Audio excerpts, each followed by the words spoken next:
Okay, mayong mudto na usab kanatong tanan Luzon, Visayas, Mindanao. Mayong mudto Philippines, mayong mudto world, mayong mudto universe. Ani ana punta mga igala dili atong tulumanon sa kahanginan CONA Kati Kisses on Air. O ako lang gihapon kini inyong ubos nga lagad, Reverendo Padre Edwin Academia Acab. Abi no adlaw na usab karon nga Martes. Uy, pizza 4 na gyud kini mahigala sa bulan sa Agosto tuig 2026. Uy, kumusta naman mo mga higala, no? Ang atong mga suking tigpaminawan, no? Dinhi sa ato ang istasyon DYWC Teleradyo. Nahala, no? May ngudto na kanatong tanan mga higala nang hinaon kita nga ana nakitang tanan sa Kapiskay sa Panlawas. Okay, no? Abi no padayon ta sa ato nga mga pagtibaya sa atong talahorong obispo, Bishop Julito B. Cortez, ang atong station manager si Father Ramaata, ang ato apong mga kaigsunan nga mga kaparian, labi na gayon ang akong mga classmates, no? Si Father Obing Masyon, si Padre Dami Hiramis, ug ingo manusab si Father Tonton Arnais. Uy, kumusta naman si Father Tonton? Naglain pa yung taon ng lawas. Ako ang pinalanggang classmate, no? Sige lang, brother, no? Laban lang, no? Laban lang kita kay usaon nga di ta mo laban, usaon man na ito. Wala tayo mahimo, laban lang, no? Muna yung mga pinulungan sa mga isog, mga hingala, no? Laban lang. Ayan. No, medyo padayong gitari tamay gala sa ato ang CBCP News. Balitang simbahan ini kamuntuhon. Filipino Bishop installed in Diocese of Australia. No, siya mao si Bishop Rene Ramirez, no? Na install siya isip obispo sa Diocese of Sandhurst, Australia. Usa kini siya ka miyembro sa Rogationist Congregation. Pilipino, kung gini siya, pure gini siyang Pilipino, dirigid na natao sa Pilipinas, apan nahimong membro sa Rogationist Congregation. Balita mga higala gikan sa CBCP, gikan sa gikan mga higala sa Vatican, ang World Youth Day theme song ipatukar na mga higala, no? Madungog na, nahumana, na-recorded na o gipaminaw na kini karon, no? Mahinumdaman mga higala nga ang World Youth Day 2027 adto kini sa ulugon dito sa Seoul, South Korea. Nga ang ilahang theme song mga higala nadungog na nato, no? Gikuha na compose na recorded na ug gani gipatukar na. Ayan, no? So dala padayon ta mga higala, ari kita mga higala sa ato Saint of the Day. Abay no ang atong Saint of the Day karon mga higala, walay lain kung dili si Saint John Mary Vianney. No, kini si Saint John Mary Vianney, mao kini siya ang patron sa mga diocesan clergy. Usa kini siya ka French mga higala, no? Nya na ordained priest unya founded the La Providencia Home for Girls. Ang iyahang yun ko ang mga higala, no? Kini si Padre Saint John Mary Vianney, magpakumpisal ko ni siya 10 to 11 hours, no? O matimpong summer. O matimpong winter, 10 to 11 hours. Kung matimpong summer, 16 hours a day, no? Very lowly and prayerful. Ayan, no? So, ang ato karong santo mahigala mao si Saint John Mary Vianney. Okay, no? Hala, no? Padayon ta mahigala sa ato ang mga pagtimbaya. Binuari ta mahigala sa atong topic karon, no? The role of Mary in our salvation, no? Ang papel sa atong mahal nga Birhen Maria, no? Ang papel sa atong mahal nga Birhen Maria alang sa atong kaluwasan. Ayan, no? Abi no, the role of Mama Mary in our salvation centers in her free consent, no? Kinibitaw ang iyahang pagsugot, no? Misugot siya sa misyon nga siya maoy mahimong inahan ni Jesus, no? Centers in her free consent to bear Jesus. No, ito ka nang mabasa ng higala, no? Sa Lucas Kapitulo 1, versikulo 38. Sa diyang miingon si Mama Mary, suluguon ako sa Dios, matuman din kanako sumala sa imong gisulti. Ayan, no? So mo kini ang usa sa mga matud pa maanindot kayo, no, nga mga pulong nga gibuhian sa atong mahal nga birhen nga matud pa nisugot siya, no, nga mamahimo siyang inahan ni Kristo. Kaya nga naman, mo kini ang gitawag sa Latin og fiat, no? Fiat, F-I-A-T, no? Kaya nga naman, tungod sa maong pagsugot, no, ni Mama Mary nga mayang minahan Jesus, mao kadto ang naghatag og kahigayunan sa physical nga pagsulod ni Kristo sa ato ang kasaysayan, no, sa kasaysayan sa human history, allowing God's love to become in flesh, to became in flesh for the transformation of the world.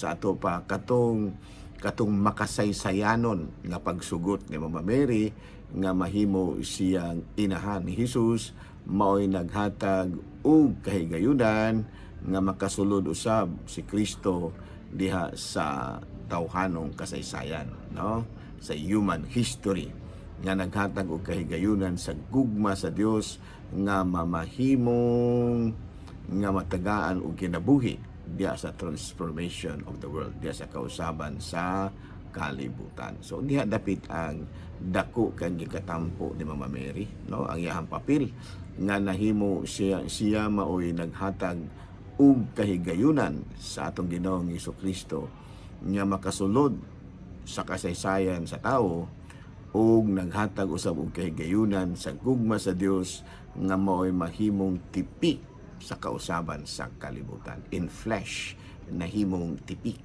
na, no? Una nga ang iyahang pagdawat sa mao nga tahas nga mahimo siyang inahan ni Jesus kining iyang fiat, mao'y matud pa nahimong katumbas, no, ang iyahang bitong pagsunod, no, ang iyahang pagkamasinugtanon nahimong katumbas sa pagkamasinupakon ni Eva. Mahimong counterweight to Eve's disobedience in Eden.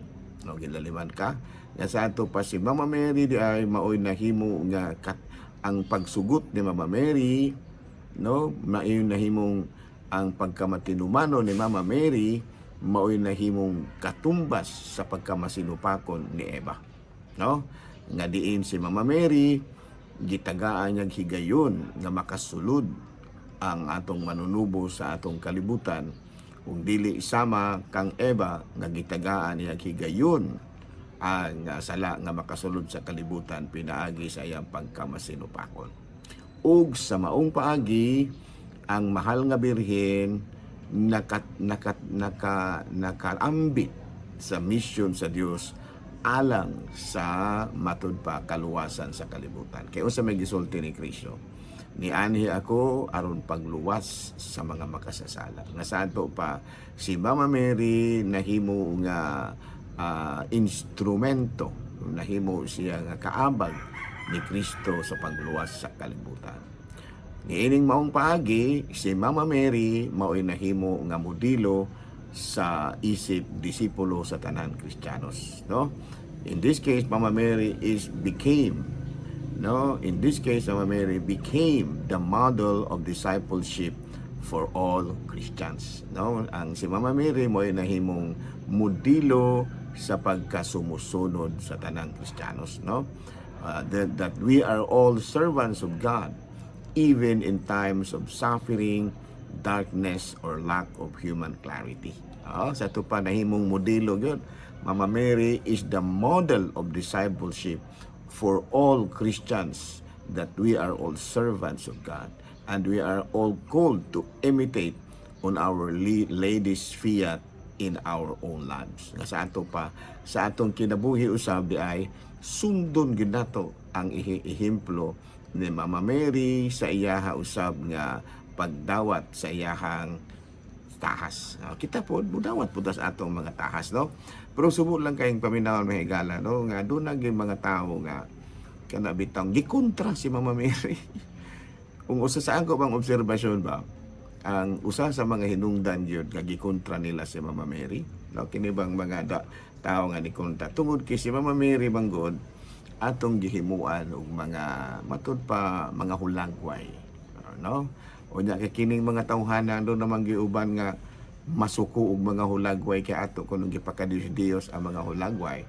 Muna kini bitang mga larawan ba? Muna nga si Mama Mary in taon kay naa may larawan na kontrahan po din taon. O ayaw po din taon ninyo og ayaw po din taon ninyo og kana bitang kontraha si Mama Mary tungod kay si Mama Mary tungod lang sa among gihimong mga Katoliko nga gihimuan na mong larawan si Mama Mary. Kay mo sa ako rang obserbasyon ba? Sa akong obserbasyon, usag yun siguro sa mga hinungdan nga dunag mga tao nga kontra kay si Mama Mary tungod kay ato manggong gihimo ang larawan si Mama Mary. Nya wala po nila huna-huna nganong atong gihimuan og larawan si Mama Mary, no? Among gihimuan og larawan si Mama Mary as an expression of our love and devotion, no? Ako nang ginaingon, no, naaman ni sa ato mga topic itong usang adlaw higala, no? Veneration and worship, no? Tungod ang among paghimo og larawan sa mahal nga Birhen is a kind of veneration in order to show our deep respect and honor, no? Nga kana bitaw among ang gihimuan gyud kay na misinterpret na gyud tawo ni sa mga doon na pay mga tao nga na misinterpret ba muna nga si Mama Mary gikontra na hinuon.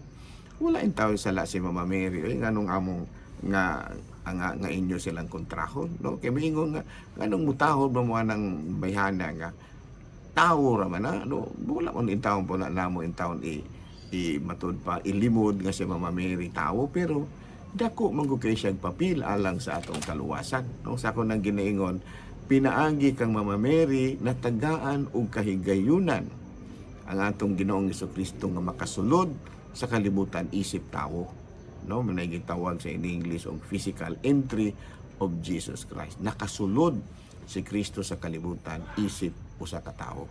Ana, no? Ang problema lang gyud kay tungod lang kay atong gihimuan og larawan si Mama Mary. O sa ako na ni correct me if I'm wrong. Correct me if I'm wrong. Pero mugyo ni ako ang usa sa akong nabantayan nga ilang gikontra si Mama Mary tungod kay ato manggong gihimuan og larawan. Unya kay kontra man nila ning larawan kay matud pa nila Dios lagi kuno. So muna nga dili gid sila modawat kang Mama Mary tungod sa larawan sa Mama Mary. No nga naman in tao nga inyo man ang gisalikoy si Mama Mary nga dako man kay na siya og papel sa atong kaluwasan kaysa ato pa na nakasulod si Kristo sa kalibutan isip tao tungod kang Mama Mary, tungod sa iyang pagsugot nga mamahimo siyang inahan sa Dios. Gani ang iyahang gihimo maoy katumbas, no? Ang iyahang pagkamatinubanon nahimong katumbas sa pagkamasinupakon ni Eva, no? Si Eva masinupakon, si Mama Mary matinubanon. Unsa man iyang gisulti? Sulugoon ako sa Dios, mahimo unta diri kanako sumala sa imong gisulti. Unya usa may sayo di Mama Mary ana. Muna ang ilahang gikontra kay ato murag mabutang ko Dinoo nga kitang mga Katoliko mo isalaan. Murag mabutang pag-ingon ana. Pero sala ba di ay nga ang atong gihimo mauman ang matud pa pag-venerate raman, dili man pag-worship, no? Just expressing our deep respect and honor to Mama Mary. Unsa man intaw sayop namo ana ug si Mama Mary pag ganong nahimo man intaw kontra ninyo ninda nga buto na wa mo salas Mama Mary ana nya katapong mga Katoliko wa pud kasala ngay ngano man wala man nato na gipaka Dios si Mama Mary gani ato lang gi-venerate unsa ganito venerate showing deep respect and honor. Wala siya, no? Deep respect lang. Pero ingon nga ato yung gi-worship as God or Goddess, wala nga naman yung tao na oy nga ang atong gipaka-Diyos tulo ra man ka persona. Diyos Amahan, Anak ug Espiritu Santo. Wala gitay laing gipaka-Diyos. Ang atong gipaka-Diyos usara ang kining gitawag natong the three persons in one God. God the Father, God the Son, and God the Holy Spirit. Doon may ingon nga tulo man lagi dili. Muna siya gitawag na the mystery of the Holy Trinity. Kung dili ka kasabot ana, dili jud ka kasabot.